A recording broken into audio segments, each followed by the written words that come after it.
So, hi guys, this is a fun little exercise.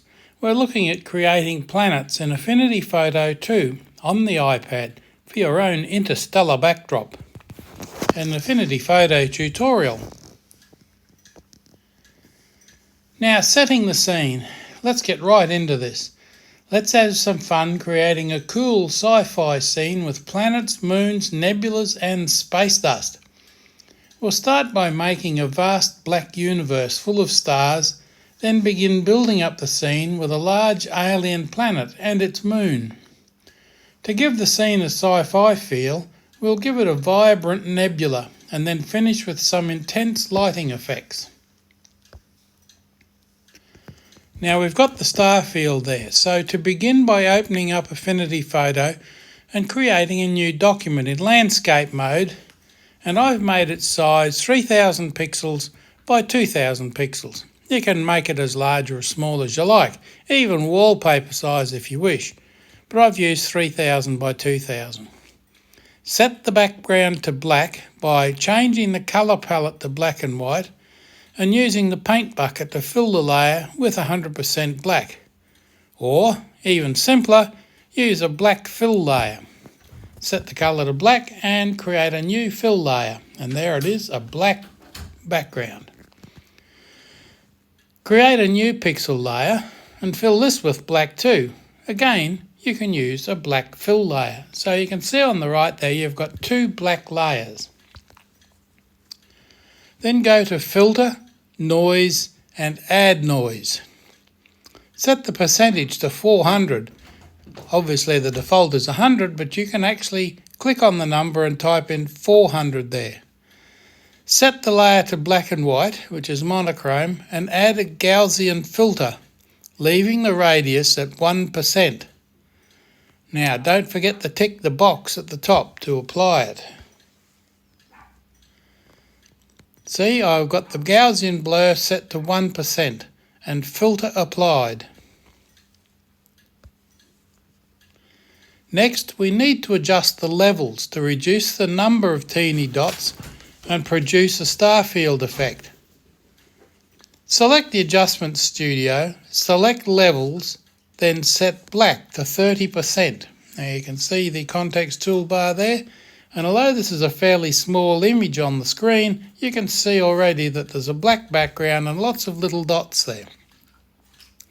The field will appear as black, but close inspection will show the remaining white dots in there. You can adjust that as you like for more or less white dots. Now open the brush tool and set it to 0 hardness and a size of 1 pixel, and its colour is white. Add a new pixel layer and randomly dab points across the canvas to look like stars. Now you can see I've added a few stars there, but if pressure will give you a bigger star, very light pressure will give you a light star. Now select Outer Glow in FX Studio, set the colour to 99F2FF, a radius of 40 and intensity to 77. Set the mode to screen. Now this adds a blue glow to the stars and you can adjust it to suit your needs.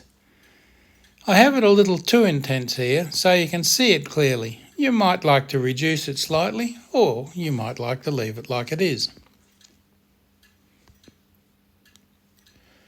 Now to add some interstellar gas clouds, and you can search for images of wispy clouds in the stock studio, or you might even find them in Envato Elements. The address is in the description.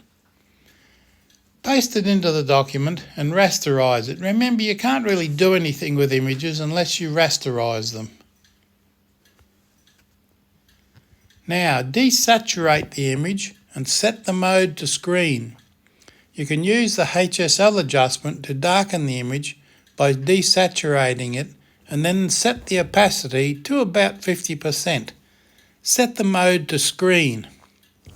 Alternatively, select the image layer, select Develop Persona, select Basic and slide the Desaturate to the left. Set the mode to screen and set the opacity to about 50%. Either option will get you the desired result. Now, find another cloud image, this time with a smokier look to it. Paste it into the document and desaturate it again. Adjust the position of the clouds as you need. If you place it correctly, the desaturation is already done for you. Just adjust the screen mode and opacity. Now you can see I've got both images below the HSL shift adjustment. Now it does look a bit smoky at the moment, but we'll correct that later. Use a layer mask and a soft black brush to get rid of any unwanted parts of the cloud. And you can see I've lightened it up a little bit there. Now, we need a texture to make a planet. Again, the stock studio comes to the rescue. Just look for rust in Pixabay and you'll find the exact same image. Rocks, rust and various rough surfaces do well to simulate alien worlds. Select the elliptical, that's a tongue twister.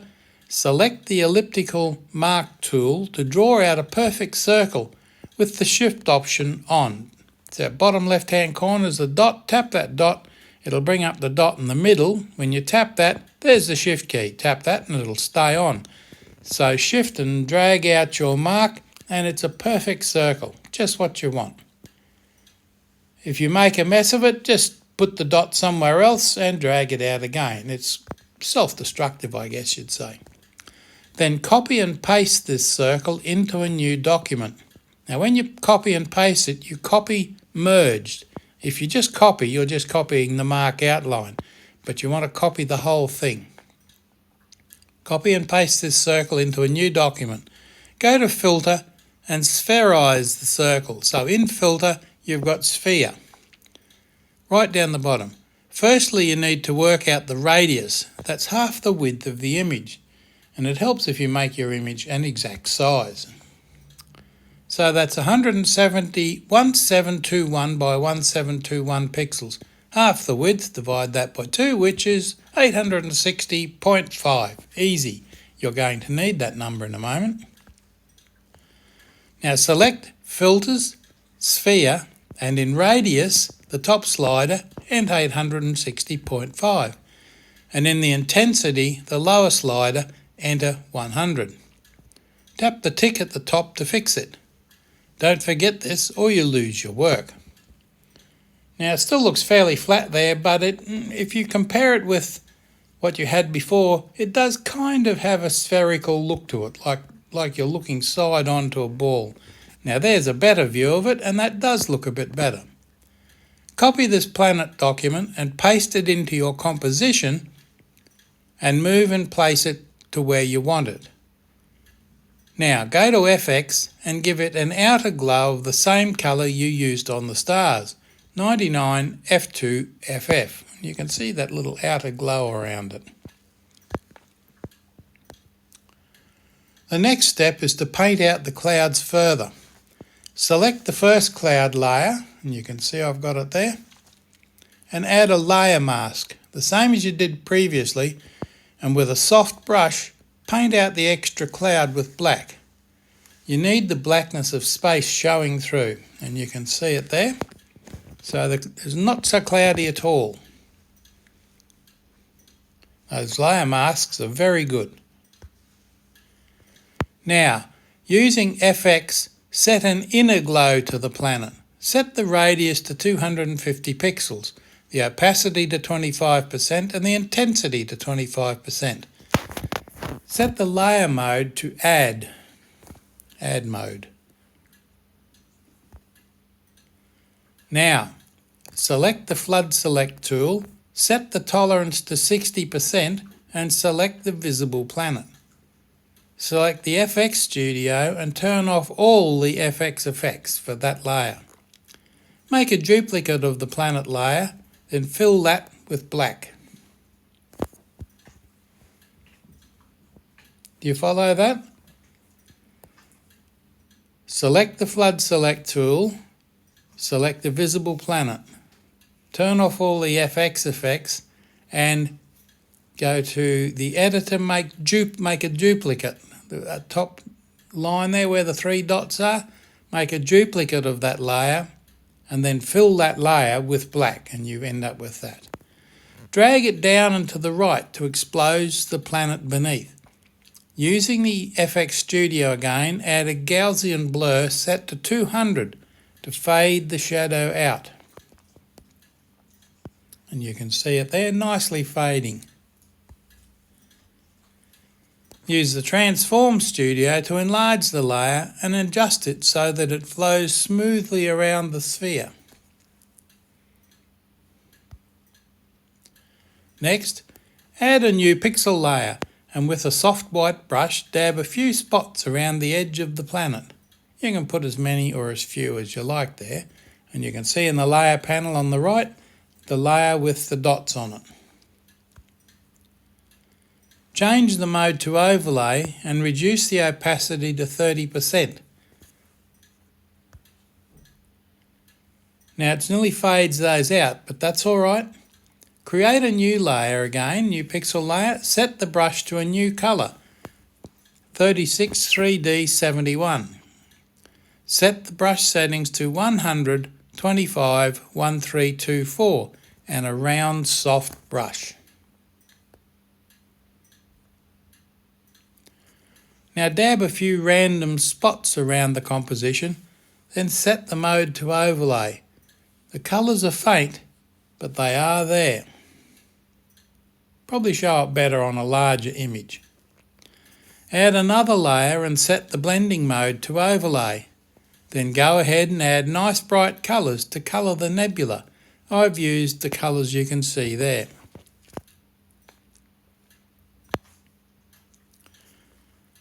And you can see in that image, you've got the nebula colours there, sort of a pinky blue colours in the clouds. Next, find another image for a moon. Now I used concrete in Pixabay in the stock studio. Search on the word concrete, and there it is.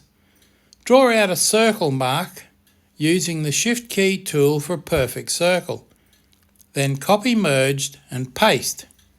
You can now hide or delete the original image. You can see what I've done there. I ended up with 2 concrete images in the layers panel, but they're both switched off, so you can't see them. And that's what I want, because I only want the little pixel layer we've got there.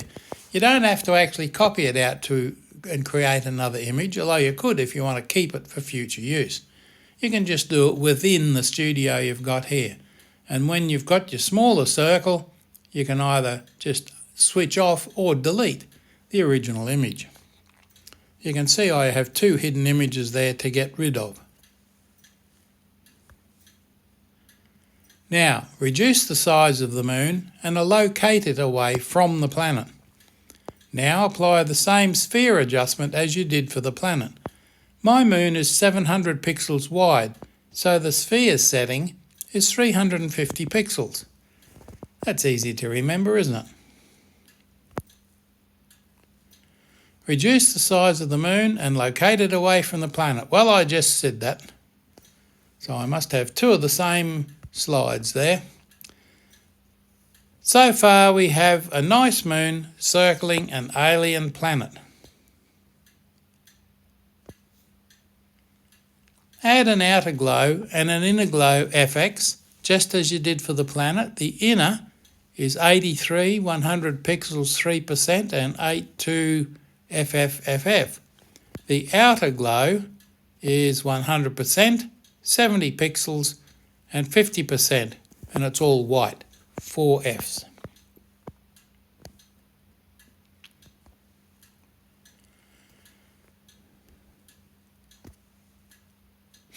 Once you've done that, change the layer mode to Add and 100% opacity. You can see on the right hand side there, the layer mode is set to Add. So it gives you a nice bright moon. Again, using the selection tool, Smart Selection Brush, select then duplicate the moon. Turn off its FX settings and fill it with black. Then draw it down to the right slightly. Set a Gaussian blur to about 100%. But you can immediately see a bit of a problem there. Well, we'll fix that. Add a mask layer to the moon shadow. And carefully using black, you paint over it, remove the overlapping shadow outside the moon. Now I've emphasised it a bit there, and you can still see the full moon, but it's got a shadow on the side of it, but not over the stars and the nebula. And you can see on the right hand side where the mask is. Now you can be as fiddly as you like with that and get it exactly on the circumference of the moon, or just a little bit off like I did so you can clearly see the moon. That's a matter of personal choice, I guess. Finally, add another pixel layer, a splash soft white brush points across the sky, set the mode to overlay and reduce the opacity to about 70%. Now it's looking quite nice there. And our final image ready for display. Remember, you don't want to make it too busy there, otherwise it becomes crowded. Of course, you might want to put spaceships and make the whole thing look like Expanse. So thanks for watching. I hope you've gained some ideas and insights for creating your own work in Affinity Photo version 2. Please share the video with friends if you like the idea. I'm sure they'll appreciate it. Give it a special like from the options just below. I'd really appreciate that.